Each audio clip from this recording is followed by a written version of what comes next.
Welcome! I'm so glad you're here.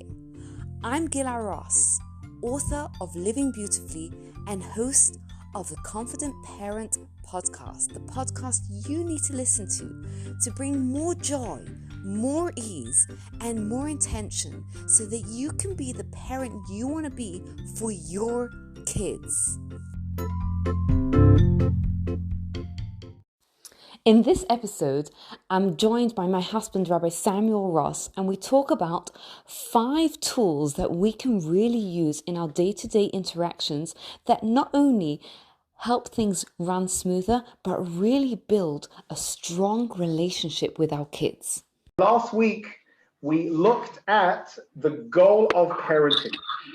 We saw last time that the goal of parenting is really give your own child their own skills that they are going to be able to be the ultimate them. Like, just for example, we know that we're compared to the stars and whatever it is, and we're told that each star has a name. And the idea is that each of us have a unique mission, a unique purpose in this world. And that's really our aim, is to help our children discover what is their unique part of Hashem's plan and to be able to run with it. So maybe we define that perhaps as the goal of parenting in itself. Now, the all-important homework. Just when you thought you're done for the night and you helped your kids with your homework, I bet none of you remembered the homework I gave you last week. That's great. You're all in great company then. I forgot to. Yes, that is a true story. When we were going through it, I was like, the homework. And he's like, what homework? Just as a reminder, last week, just before the end of the class, we spoke about parenting doesn't happen in 1 or 2 moments, right? Which is good news, because it means that those moments when we mess up, it happens, right? That none of us are perfect parents. There's no such thing actually as a perfect parent. It's enough to be a good enough parent, right? It happens moment to moment by moment, right? All of our moments. And one of the things I asked us is when as we're parenting, to think about the messages that we're trying to send our children, or the messages that we are in fact sending our children when we are interacting with them. I'm going to share with you a moment that I had. When we lived back in Vancouver, we had to send our children into school with a packed lunch. Anyone can relate to that moment when you've got the kids to school and you come home, or you get to work or whatever, and you see that homework bag sitting in the car. Yeah, and the snack box and everything in it. The homework bag, right? And you're like, oh man. So when we lived in Vancouver, the school is a 15-minute drive away. And I get home one day and I see my kids' well-packed lunchbox sitting at home, which means that that said child is not going to have a snack and not going to have a lunch. And I was thinking to myself, I actually called up the school and I was like, my kid left their lunchbox at home. It's going to take me a half an hour round trip. And I said, if I don't bring it, what will this kid eat all day? And the secretary of the school says to me, well, we have a few apples and granola bars in the school, which is going to make for a hungry child, but it's enough. It's absolutely frustrating, especially when then the child was old enough that they should have taken responsibility to take their own lunch to school. But I had a moment where I thought to myself, this is an opportunity to send my child a message. I can send them one of 2 messages. I can send them the message that if you mess up, you go hungry. Or you can send them the message, or I could send them the message that, you know what, in this world, other people sometimes make mistakes, but we still can use that as an opportunity to be kind to them. And at that point, on that day, I guess I was feeling very kind, and I decided to send them message number 2. And I drove them their lunchbox there and back, and I made sure to tell them, you know, I did that for you because in our family we help each other out.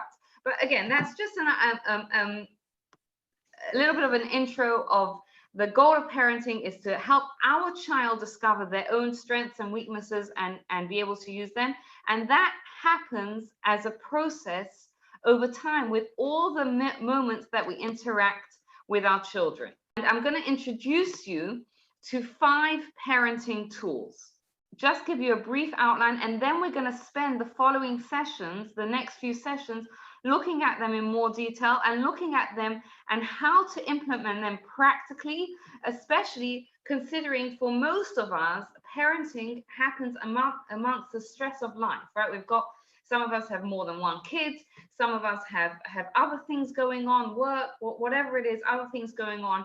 And we don't, that life is stressful. We'll run through very, very quickly some of these principles, maybe with an example or two. And then over the following few weeks, we'll look at individual cases and topics and try to see how we can apply them. So the first one, boundaries create more space for love. Point is, very often we think, let's just put ourselves in the position of a parent or someone in authority. And we think, we should allow them to do anything they want. It's cruelty and it's this and it's that. But the reality is, in any healthy relationship, in any healthy situation in life, we need to have some type of rules, some type of boundaries. Those of you who like football, let's just use the example of good old English football. So, if I would ask if there'd be no rules, there'd be no throw-ins, you'd be able to foul and so on and so forth, how much fun would that be? So, it might be fun for a couple of minutes, but ultimately it's not going to work. The system just isn't going to work. And it's the same thing with being a parent. Our children thrive on boundaries. And those boundaries in turn actually allow more space. It allows more space for love. Many more examples we could use for that, but I think football is a perfect example. You can't have a game. You can't, it's not going to work unless you've got some type of boundary. And we're going to spend more time of this in future sessions. What do boundaries look like? Now, obviously, as we go through the other ones, you're going to see that obviously there's got to be flexibility. But some of the way that boundary looks like is life has a routine, right? Kids know what to expect afterwards. They know what the consequences are if they do X, Y, Z. The second tool for our toolbox is to empower often and impose rarely, right? So what does it mean? It means that empower means we trust them with responsibility. So as much as we can, right? We give them the responsibility. We give them the responsibility. So for example, instead of saying, you need to tidy up your toys right now, you say to them, let's see if you can put your toys away now, right? Now, obviously, we're gonna see in future sessions what happens if the kid says no, etc. But just think about it for ourselves, right? When someone tells you you have to do X, Y, Z, what's our initial reaction? What's your reaction when I say to you, no? Exactly. Yeah, but Gila, what about a 3-year-old? Like, honestly, if I say to Maya, I have to sit down with her and be like, come on, Maya, let's tidy your toys up. Most of the time, she will not even join with me. And I'll just end up, it's quicker for me to just do it myself. So, Yael, you're raising a very, very good point.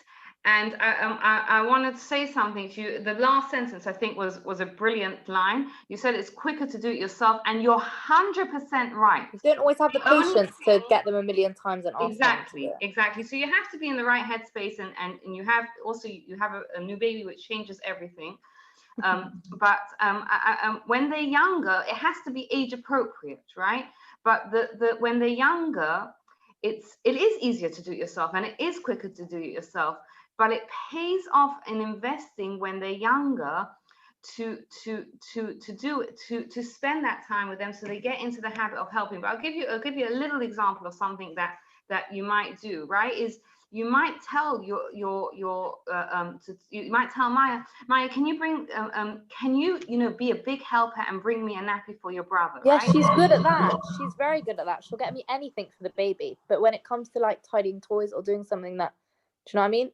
Yes, 100%. Forget it.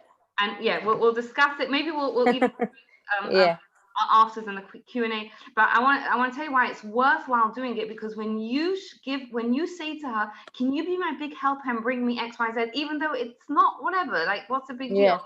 She feels invested and she feels important. So that, again, we're going to discuss these a little bit more, but I'm just giving an overview at the moment. So that's toolbox. Tool number 2 is empower often, impose rarely. Think about how you can give your child the responsibility in an age-appropriate way.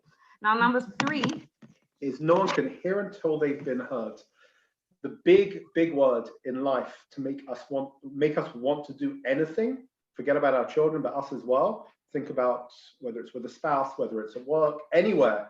The V word, validation. When we feel validated, there's a chance of us wanting to actually go ahead and do something. So, so you start thinking about examples of how we feel in our own life when someone at work or someone in our own relationships doesn't really, we feel they don't really care about how we feel, even if they feel they do, but they haven't actually validated us.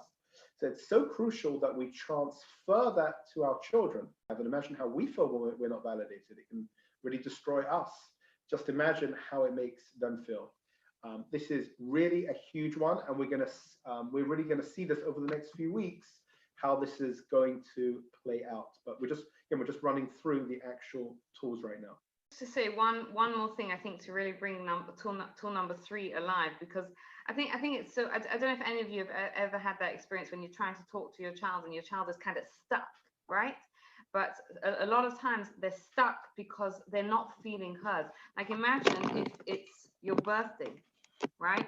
And your spouse says, and you come home and you're expecting to spend time together, and your spouse says, "Oh, I've got a meeting," right? And then you say, "But it's my birthday," and they say, "Oh, you know what? We'll celebrate next week. There's a special offer in the restaurant anyway next week." Like, how does that make you feel? Special like a special offer, right? Yeah. Right?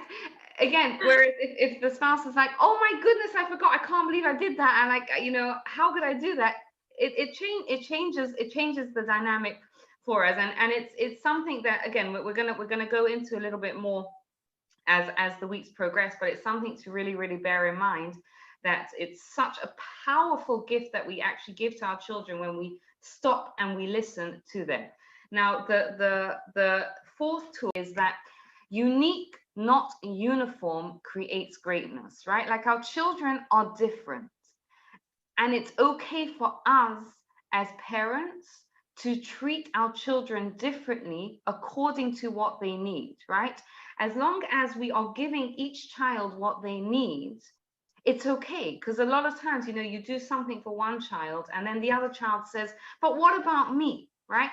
So we as parents have to have the confidence to know that we are giving each child what they need when they need it, and then we can communicate with them, right? If one of your children, if you have more than one child, if one of your children needs new shoes, you're not going to take everyone for new shoes unless it makes sense to do that, obviously, right? You take the child that needs new shoes. And it's the same thing with this, is that we obviously, in a sensitive way, but we have to treat our children as uniquely them, uniquely them. And then the 5th one, the easiest one of all of them, is to live the message, because we can preach and talk until we're blue in the face. The reality is, our kids learn from who we are, not what we say.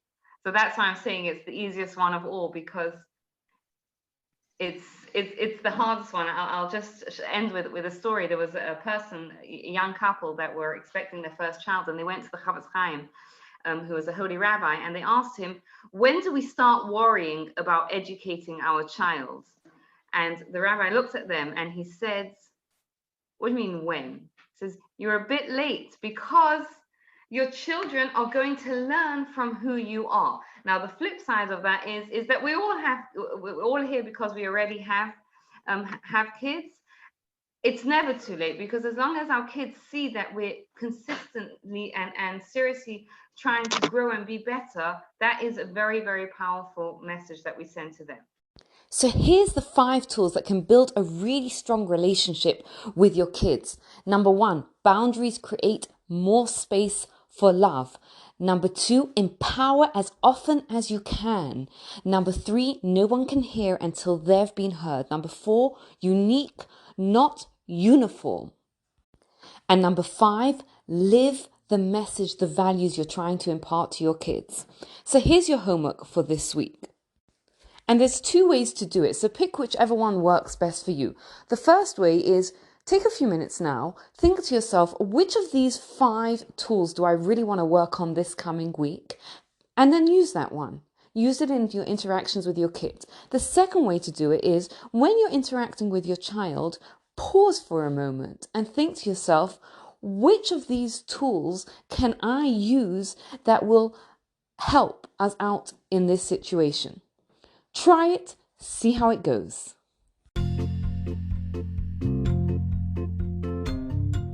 Thank you so much for taking the time to listen. I'd love to hear your thoughts, your feedback, your questions for future episodes.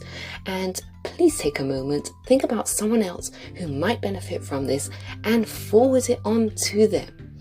If you enjoyed this podcast, you'll love my book, Living Beautifully, for more insights on how to bring meaning, joy, love into your life based on timeless Jewish wisdom.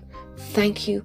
Have a wonderful day, and please take a moment to rate, review and subscribe to the podcast so you don't miss out.